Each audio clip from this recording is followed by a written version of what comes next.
everybody, welcome back to the channel. Have you ever had a late night creative brainstorm? Maybe you're a loner at night, or you like to stay up late at night, and that's when you do your best thinking, your best creating. And if you're a writer and you like to use typewriters, it's kind of fun to have the rest of the house, the rest of the family in bed, and it's just you alone late at night.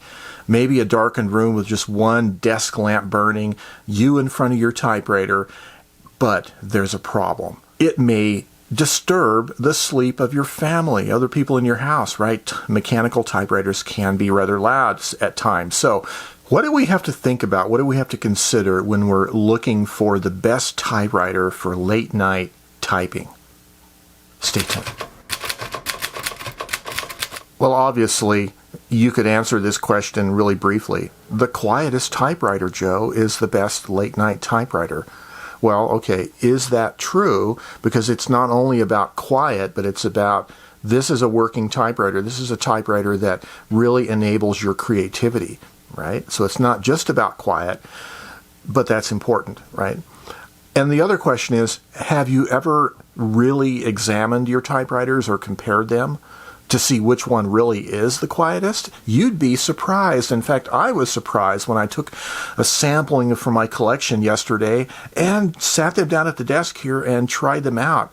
Okay, this is a good time to point out that I'm not going to be comparing the sound of the typewriters with a decibel meter or some kind of electronic measurement of their sound level. Part of the reason is because a lot of audio meters are measuring a certain part of the audio spectrum, and your typewriter might be putting out noise in a different part of the audio spectrum. In addition to that, your hearing might be sensitive to certain parts of the audio spectrum that your meter necessarily isn't tuned to. So it's still kind of a subjective sense of measurement, right? And that's kind of what I'm going to be doing here, is just a subjective comparison between different typewriters, keeping in mind that most cameras and audio systems have some kind of automatic gain control. They try to keep the audio level at a certain level, so you might find the comparisons between different typewriters to be very similar, right? But we're going to see if we can notice any differences here as we put several typewriters on the desk and try them out. Okay, so we're going to do this test. I just changed microphones. I tried an extension cable on my regular wired microphone on top of the camera, and I got some buzzing or humming noises from these LED lights. They put out a lot of electrical noise. So I'm going to be using the Rode Wireless Go, and I'm going to set this little microphone next to or between both typewriters, and then the receiver, of course, should pick it up without any extra electrical noise. So we're going to start off with this comparison between the Smith Corona Silent Super and the Groma Calibri. Okay, so our microphone is sitting here on a little binder clip as a little tripod, so to speak, and it's right between both typewriters, pointing in the general direction of them. So this should simulate what it sounds like to a typist, right? And so we'll start with the Silent Super.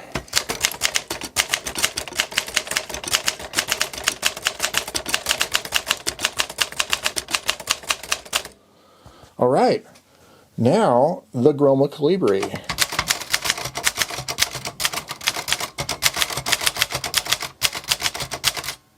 Oops.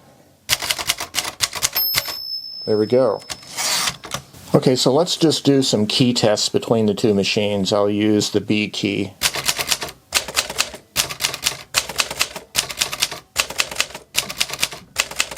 So the results of this test were rather interesting, actually. I expected the Silent Super to be very much noticeably quieter than the Calibri. First of all, because it's a medium-sized typewriter, but also because it's recently, in the last year or so, had all new rubber. JJ Short platen, feed rollers, paper bill rollers. I would have expected it to be noticeably quieter, and surprisingly, to my ears, the Calibri actually sounds a little bit quieter. Now, there's another aspect to this comparison that you might have noticed. The pitch of the typewriters are both a little bit different, and this is something that a simple sound pressure meter or decibel meter won't tell you, is the frequency information. You would have to be using like a spectrum analyzer kind of device to really see that. But to my ears, the Calibri had a different pitch than the Silent Super, and to me, it sounds quieter. To you, it might be different. You might think the opposite. But I was surprised at how well the Calibri fared, given that it has an old platen, the original hard platen in it. Smaller, lighter, more diminutive typewriter, certainly. As far as comparing these two, I would probably naturally gravitate to using the Silent Super late at night, only because I like the Elite 12 character per inch typeface. But now that I know that the Calibri actually fares really well in terms of quietness, I'm going to be giving it a second thought. And so I think the Calibri for me wins this first round, which is surprising, really. And so the next round is going to be comparing the Calibri against the Olivetti Studio 45. Okay, Italian typewriter on the left, East German typewriter on the right. Gina Lollobrigida, Heidi Klum. Okay, we'll just ignore that. Okay. Microphone situated midway between both typewriters. They're both angled toward the microphone. Okay, let's start off with the Studio 45.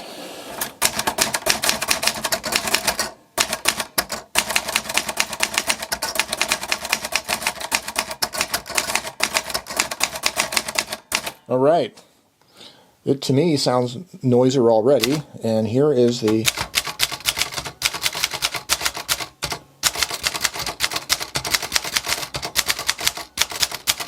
yes, and now let's do our individual key tests. Interesting. Well, to my ears, the Calibri won that one as well, which surprises me. Well, maybe not surprises me. I think the plastic body shell of the Olivetti does resonate more with the sound, and also inside that body shell there's no soundproofing or sound insulation, which might be something I want to do in the future to that machine, is pull the body shell off and add some adhesive felt or foam in there to try to dampen it a little bit. But certainly the Calibri held its own. I think it was noticeably quieter. Okay, let's see. We have another comparison to do. So the Calibri passes the second round. Let's compare it to the Royal Quiet Deluxe Adobe Rose. Okay, so Royal Quiet Deluxe on the left, Groma Calibri again on the right. Carriage return, ready, microphone turned around, centered between them. Okay.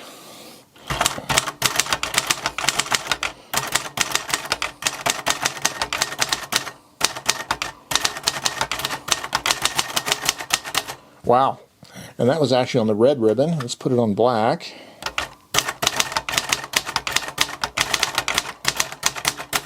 Interesting, okay.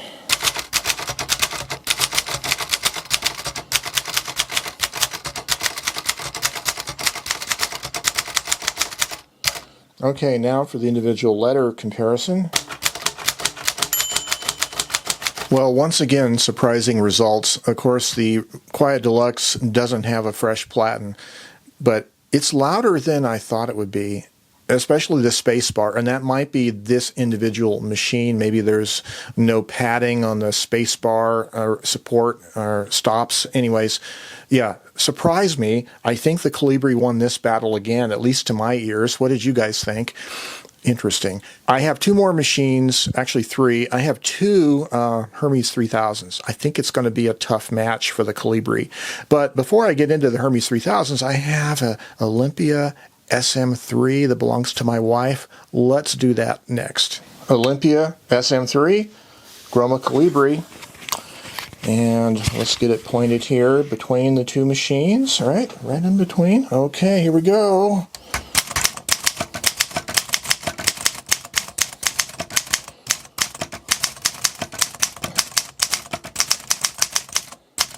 Okay, Groma Calibri.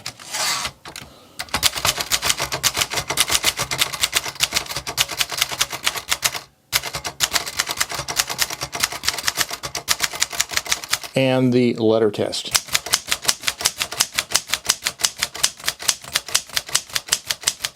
So an interesting comparison. So these are both brothers or cousins, West and East Germany respectively, when they were manufactured. I heard the Olympia has a much higher pitch. higher tone to the concussion of the type bar against the platen, where the Groma's is a little more subdued in that regard, and definitely sounded like the Groma was quieter for certain. Of course, the Olympia also has a hard platen, so a lot of these comparisons have to do as much about the condition of the individual machine as they do about the design of the machine, right? Surprisingly, the Calibri is hanging in there. Okay, it's coming down to a real challenge here. We have the early 60s Hermes 3000 on the left against the Groma Calibri again. Position our microphone, pointing midway between them. All right, here we go.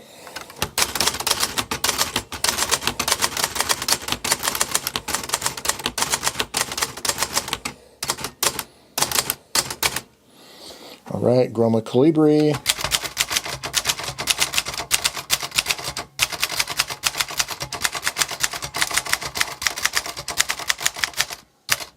And the letter test.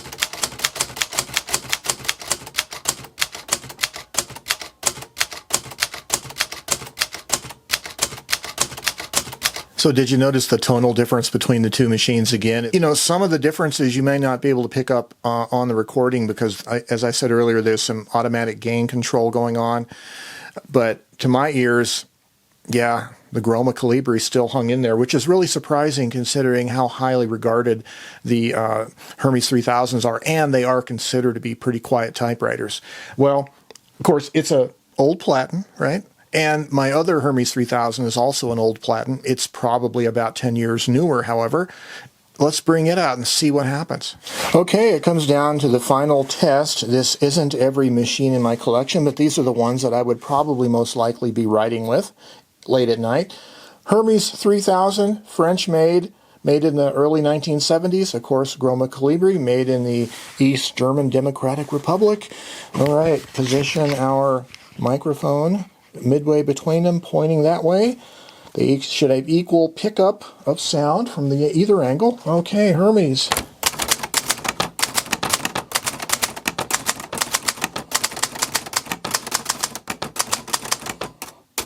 Oops. Okay. And the Groma.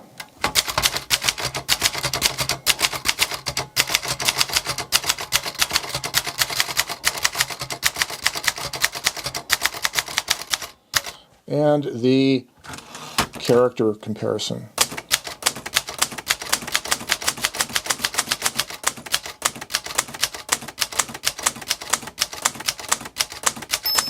That was a really difficult comparison to make. To my ears, they sounded very, very close. There is a pitch difference. The Hermes was higher pitched. Again, the Calibri is lower pitched. I think it's pretty much a tie, which kind of surprises me. And it also, an interesting thing is at least in the two Hermes 3000s that I have, now this may not be representative of the entire class of typewriter, but for these two individual samples, my 1970s plasticky one that isn't as highly regarded in the collecting circles as the earlier one, it seems to be quieter. Maybe that's just the condition of these two machines. But that's an interesting point. If you're looking for a Hermes 3000, don't discount the 1970s boxy plastic version just because it's made of plastic. So these two machines, decidedly different in size and feature set. They're both really, really close to being the same, I think. And I think I could be comfortable with either of them in late night typing, keeping in mind that in my individual situation, my office that I'm in is a spare bedroom. So I have other bedrooms around here close by. People are sleeping in them late at night. And so I might want to, even with a quiet machine like this, move this out to the back of the house to my patio room, a little bit further away from other people. But anyways, it was an interesting comparison. Oh, well, I guess we do have, it's really unfair, of course, but we do have one other comparison we could make. Yeah, thermal typewriter. So, Brother EP43 with Brother thermal paper on the left, Groma Calibri, of course, with the same Southworth 24-pound paper on the right. Okay, the comparison is going to be interesting because the Brother EP43 has a 15-character display. It doesn't start printing until the letters get buffered through the display. So I'll start typing. You won't hear anything but the keys clacking, and then it'll start printing. Okay, so I'll just type an entire line of text on both machines. Turn the microphone around this way, and here we go.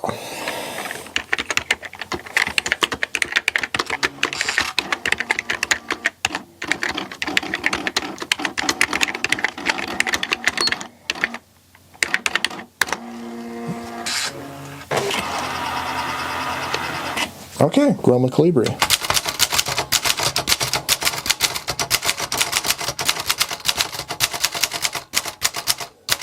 Well, this last test was actually a little closer than I thought it would be, because the plasticky keyboard of the EP43 has its own sound, the clacky sound, right? Ignoring the printing sound. So, but it's still noticeably quieter, and obviously your thermal typewriters are going to be the quietest typewriters.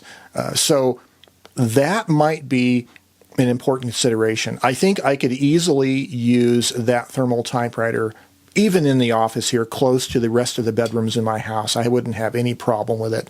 So that's another consideration.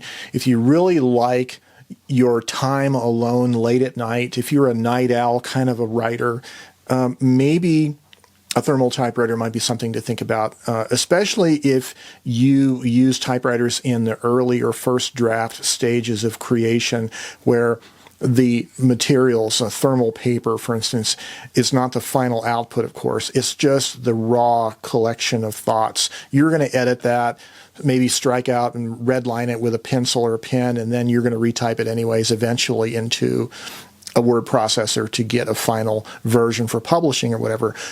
That's how a lot of us typewriter writers use typewriters, right in the earlier part of the process. So a thermal typewriter could work just as fine for that. I was really surprised, though, the comparison between the Calibri and the later model of Hermes 3000. Both of those seem to be the quietest in my collection. And that surprised me. Well, what about you guys? If you have a sizable typewriter collection, I encourage you, bring them all out, pair them up 2 by 2, and make a little shootout comparison between the two and see which one stacks up to be the quietest late night typewriter. I'd love to hear what your results are down below. And also, let's talk a little bit about your writing process. Do you like writing late at night? Does it help your creativity? Or maybe, let's say, early in the morning also. Maybe you like to get up early before everybody else does that too. Let's talk about that, about the writing life. How you fit writing into a busy life. Well, this is Joe Van Cleve, and as always, I wish you guys the very best. Stay healthy, stay well in all aspects. And until next time, have yourselves a great day. Bye-bye.